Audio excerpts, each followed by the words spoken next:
start? Yeah. And then Hernan, Suazo you're gonna go Yeah, 1, 2, we'll first. backwards. And they're gonna show you how to buy Bitcoin and how to trade it, right? In 30 minutes or so. Yeah, hopefully.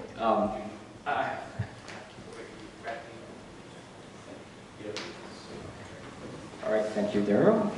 So this will be pretty interesting for all the newbies. So I just want to get a show of hands. Who is relatively new to Bitcoin? Just get a show of hands. Okay, so all right, I guess decent amount. Not too many actually, surprisingly.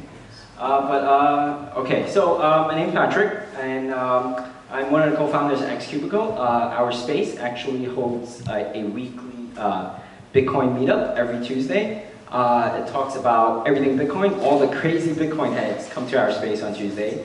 And just recently, me and Hernan were working on a workshop on Bitcoin trading. So anyone interested in learning how to make money off of Bitcoin, you're welcome to check that out. I have some flyers that we'll pass around. So on the professional side, I'm a web developer and Bitcoin consultant, I guess.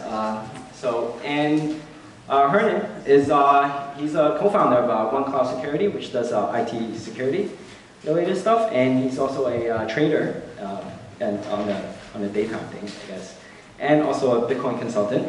So first things first, want to get the newbies sped up. So we're going to do a really brief history of Bitcoin, hopefully in 10 minutes. Hopefully it doesn't go too over. So to explain Bitcoin to a newcomer, it takes at least 30 minutes to an hour, literally. You cannot explain Bitcoin in like a couple minutes because people won't get it. People think it's a scam, usually, you know. So, okay. First things first. So Bitcoin started in 2009, right?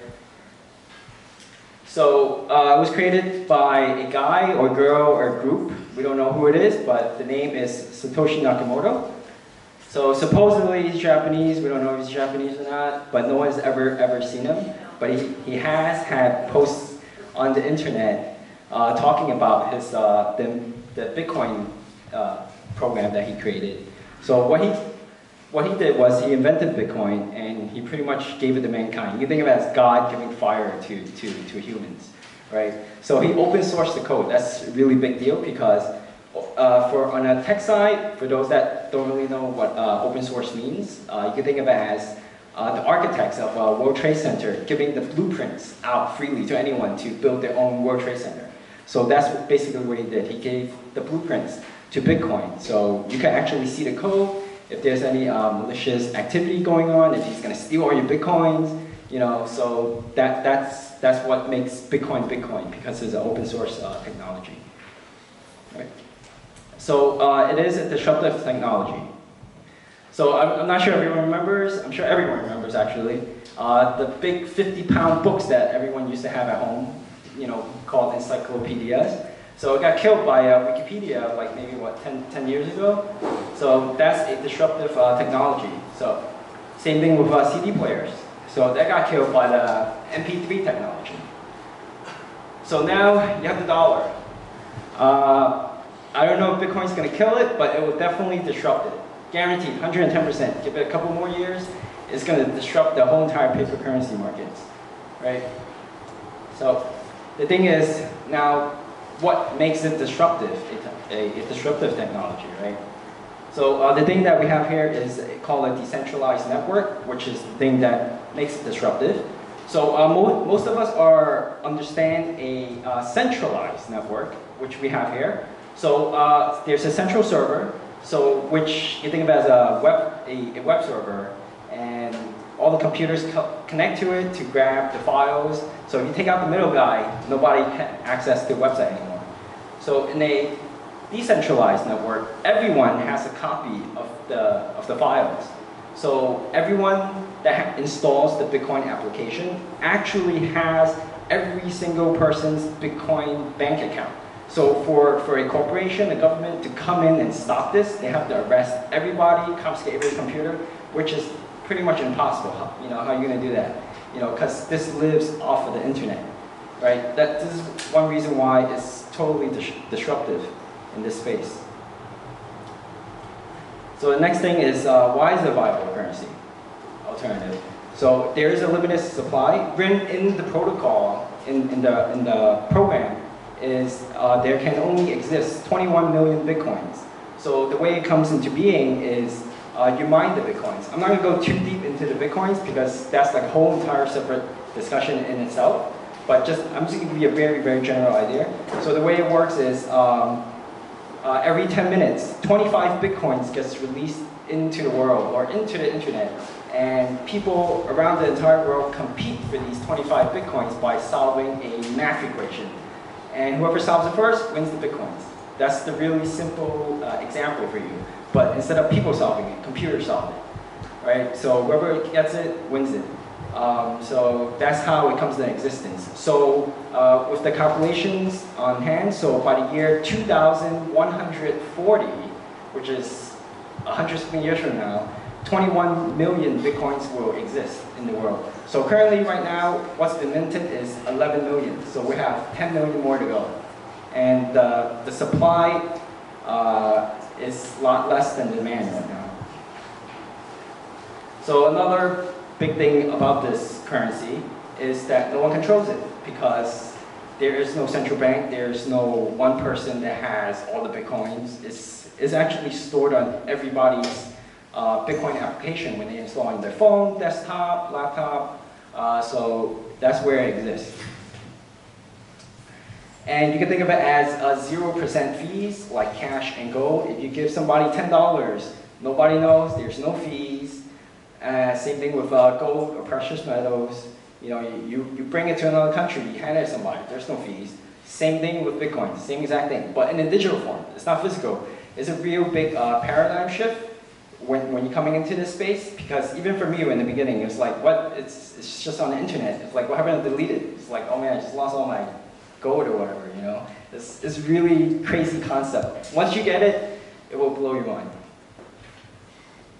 Okay, well, it is the next evolution of money. You can think of it as, if you watch sci-fi movies, they always talk about credits in the future. Credits, credits, credits. They don't use paper money, they don't use a lot of the arcane things back in the past. Like, you know, everything's just credits, right? So you can think of it as digital gold, literally digital gold. That's how it is. So I'm going to concentrate on only 2 countries, Bitcoin around the world, significant impacts that they had. So Argentina, they actually have currency controls where the government actually restricts people from using, buying USDs or accepting USDs. You can actually, I think you could go to jail for it because they want the government the government wants the people to use the pesos and increase the circulation of their currency. So because of currency controls, people have to resort to Bitcoin because they do have high inflation in Argentina. So if you work 1 month for like 200 bucks, and like 2-3 months down the line, it devalues by 50%, they just stole from your savings, right? So the Bitcoin community is really, gathering in Argentina, and it's constantly growing. So China, surprisingly, China is a Bitcoin-friendly country because, just recently, Baidu, which is the biggest, actually, I think it is the biggest company in China. It is the Google of China. So any Chinese company has to get approval from the government before they do anything major. Even especially for Baidu to announce that they accept Bitcoins, that's a really big deal. That means it's like the Chinese government is saying, okay, Bitcoin is okay. So you might think of it as they're trying to diversify their US dollars out into other currencies, and Bitcoin is one of them. So, and some of the possibilities of Bitcoin, which I know is the future, maybe. So maybe one day their world country and their central bank backs their fiat currency with Bitcoin or gold. So that will skyrocket the price to who knows how high, 10,000, 100,000 per Bitcoin. So you just dream about it right now. So seeing that China is a friendly environment right now for Bitcoin, it's most likely, you know, going to increase adoption with more companies accepting it. So we'll see how that goes with China. And one major thing is the real value of Bitcoin lies in the economies that don't yet exist. And one of them is a really good article. It's about autonomous corporations. It's a pretty crazy out there idea where a company or a corporation that only exists on the internet, which is not even run by humans, it's just automated using the currency system, Bitcoin. So it's a pretty crazy idea. So Google it. Right? And that's Bitcoin in 10 minutes. But Hernan will go over with you on the trading and profits. Okay.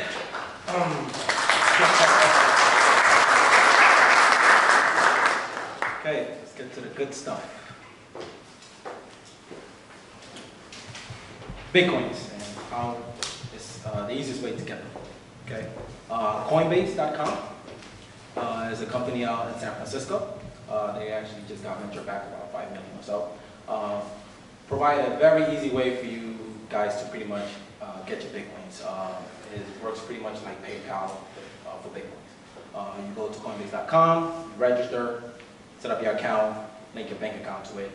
You buy Bitcoins. What it does, it takes the money from your bank account, gives you your Bitcoins in a few days or so. Oh, in a few days or so. Okay. The other place is local Bitcoins, and of course, like Darryl said earlier, Satoshi Square on Union Square on Mondays. You can come by and buy some Bitcoins. But the local Bitcoins, you go to localbitcoins.com, register, set up your profile, and it's going to provide you with a broker in your local area that can sell you Bitcoins. Okay, localbitcoins.com. Once you get your Bitcoins, you go to bitstamp.com. Bitstamp is pretty much located in Europe, and you dump your Bitcoins in there, and you can start trading Bitcoins right away. Okay, you can trade Bitcoins to USD and other currencies as well. BTCE is another exchange, and that one is Russian. Okay, you dump your Bitcoins in there, you can start trading Bitcoins to USD and other cryptocurrencies. Okay, good stuff. And that one is Russian, like I said earlier. So, markets and the value of these markets. This is very, very, very important. Okay, Mt. Gox 4 months ago pretty much was had the largest value on the exchange. Mt. Gox is located in Japan. Actually, when they started, they used to trade Magic the Gathering cards. For those of you who don't know, Magic the Gathering cards is like baseball cards and stuff like that. And people used to trade them on this site. Then they discovered Bitcoin. They say, well, let's trade Bitcoin. And very soon after that, they became like the largest exchange for Bitcoins. Okay? After that, Bitstamp followed. And Bitstamp is pretty much located in Europe. And like I said earlier, just dump your Bitcoins in and start trading to USD and other currencies as well. BTC China follow right after that, and they're located in China. They say they want to get into this market as well. They want to get a piece of the pie, and as you can see at the time, 4 months ago, it's about 8%. BTCE, the Russian, same concept. We're going to get into this thing. They want to get a piece of the pie as well. And Mt. Gox, Europe is another branch from Mt. Gox, but they're just located in Europe as well, and they trade against the euro. Okay, so 4 months ago, as you can see, look at the chart 4 months ago, and let's look at the present day today. But what's very interesting, pay attention to China and BTCE, which is in Russia. And this is today, okay, present time. Okay, look what happened in China. It like really took off, especially like what Pat said earlier, the announcement of Baidu really increased the value of trading in China. Just like last night I was trading, we touched about $60,000 an hour. Okay, so it's huge. The other guy is is BTCE, all right, Russians. I think they have something up their sleeve, and they're gonna come very big into the market. Okay, as you can see, Mt. Gox reduced its value. They're getting heavy competition now. Okay, BTC, Bitstamp pretty much remain the same, and Mt. Gox Euro is actually dropping. Okay, so this is very, very important when you're gonna get into a position in Bitcoin or when you're trying to trade Bitcoin. Okay, value, the more the value or the more these exchanges come into existence, and they pretty much take a large percentage of the trading value, is a good representation on the market capitalization of Bitcoin. Okay, so the bigger these things get, the bigger the market capitalization of Bitcoin goes, and the liquidity. So, charts. BTC charts is the best, btcchart.com is pretty much the best place where you can go and get the price chart throughout the whole Bitcoin trading history. Okay, and as you can see, Bitcoin pretty much started trading around late 2010, 2011. The value on it was not so big. It was trading about under $1, and very quickly started to get attention to all the nerds, geeky guys, underworld people in the dark web, and it quickly grows, and media as well. Media started paying attention to it, and it quickly grew to about $35, and it hit $35. Started to descend right back down, but when it descended right back down, it didn't go back to $1 or anything like that. It went as low as $2.50. And then from there, actually started to climb its way back up again. You know, people just wanted Bitcoin to survive. So it climbed back up to $5, $10, and for about 6 to 8 months, it was trading between 10 and 15. Until this happened. The Cyprus meltdown. That pretty much started grabbing a huge attention to Bitcoin. For anybody in the audience that knows what happened in Cyprus, raise their hand. Anybody knows what happened in Cyprus? We discussed this. Oh, you guys discussed this? Okay, yes. Cool. So you guys know what happened in Cyprus. The people were pretty much angry, so they wanted an alternative, and Bitcoin was a solution to that. So what happened was Bitcoin broke the first resistance level, which is $35. It broke that and went as high as $260. Coming back down, giving a new support level of $60. Okay, so trading Bitcoin, you don't have to go too crazy with moving averages and Bollinger Bands and stuff like that. Basic technical analysis of support and resistance will help you out real good trading Bitcoin, because it's very early, so it's not a tremendous amount of data. Okay, it's very early, so basic support and resistance can give you a great bird's eye view on where the price is going to be at. So that was past. Let's go to present. So this is a yearly chart from January 13 all the way to present right now, November 2013. That chart actually looks pretty beautiful. Okay, so basic support and resistance, technical analysis. $60 became pretty much the new support line for Bitcoin. So as you can see, as soon as it hit $60, people start buying it like crazy. And recently we had some nice events, like the ones in China, and Silk Road. As you can see, it pretty much created another support at 120. Silk Road takedown was a major event. It actually made Bitcoin trade from 150, brought it back down to about 120. For those of you who don't know what Silk Road is, raise your hand. So everybody pretty much knows. Oh, okay. So Silk Road pretty much is a website that allows people to buy and sell drugs, and all of those transactions are done in Bitcoin. Okay? So when the takedown went down, everybody's like, you know, especially the media, the news, was like, okay, Bitcoin is gonna go down because they believe that, you know, what made the Bitcoin economy was these transactions, but in reality, they really don't. It's a very small percent, okay? So as soon as people start dumping it, once again, the other event was China, because that was very close.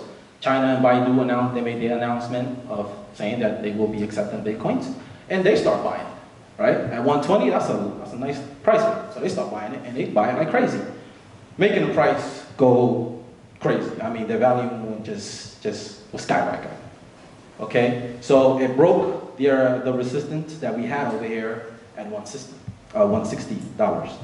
Pretty much just broke that resistance.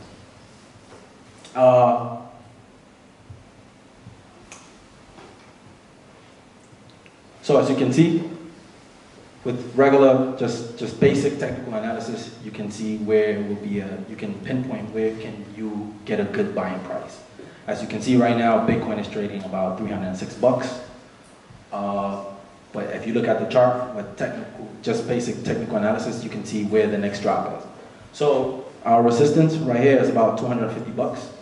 So most likely, when Bitcoin drops again, everybody will start buying about 250, between 230 and 250. People will start buying Bitcoin all over again.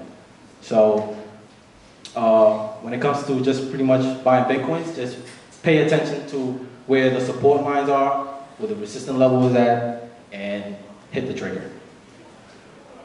All right. For any of you who have questions, we do have a workshop that is on Friday that pretty much focus on cryptocurrency trading, trade Bitcoin against other cryptocurrency, fiat currencies. And do anybody have any questions? Yes. So your workshop is at the xCubicle? Yes. Yeah, and I'd like to point out that Bitcoin is an excellent long-term investment to buy and hold because it's over recent years, it's just looking on an order of magnitude per year. Correct. And if you are not the kind of person that wants to be pulling the trigger every day on your computer and taking large risks, just buy it and keep it. Correct. I made a lot. 100%. 100%. But so every time you see like a good low, so you buy a position, and every time you see a good low, like a support level, you just buy more. Right? Because it looks like a good place to come back in. So for the people who don't trade crazy, yes, the long run is always a good play because it's constantly growing, and I don't see stopping anytime soon. To be honest with you. Any other questions? Patrick had mentioned that it was they're going to make 21 million bitcoins, and right now they're at 11, almost 12 million. What they got, and if I understood you, I thought you said 140 years to get to. Yeah, it's calculated by the year 2140. 21 million of that will be mined. So the way it works is every 4 years, the reward gets half. So currently it's at 25. A year ago it was 50. Every 10 minutes, 50 bitcoins came into the scene.